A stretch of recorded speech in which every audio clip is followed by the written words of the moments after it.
এই গোটা কুমড়োটা এনেছিলাম বাজার থেকে কিনে, কম দামি নিয়েছিল অনেক, 10 টাকা কেজি নিয়েছিল। সবসময় তো 20 টাকা 30 টাকা কেজি কুমড়ো আনি, তো 10 টাকা কেজি নিয়েছিল, তার জন্য গোটাই এনেছিলাম কুমড়োটা। ক টাকা হয়েছিল জানি না, মনে পড়ছে না। কুমড়োটা যে কুমড়ো চিংড়ি রান্না করব, আর করব কলমি শাক ভাজা আর ডাল। আজকের মেনু হলো। আর এখানে চাল ভিজিয়ে রেখে দিয়েছি, এখানে লঙ্কা বার করে রেখে দিয়েছি, বেশি করে লঙ্কা দিতে হবে যাতে ঝাল হয় তরকারিটা। 1 লিটার মতো কুমড়োটা কেটে রাখবো, দেখি কেটে ভালো কি খারাপ দেখি ভেতরটা কেমন হয়ে আছে।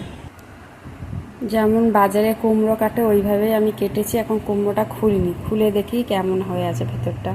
তো বটি দিয়ে কাটতে পারিনি, ছুরি দিয়ে কেটেছি। তো কুমড়োটা দেখি কালারটা কেমন হয়ে আছে।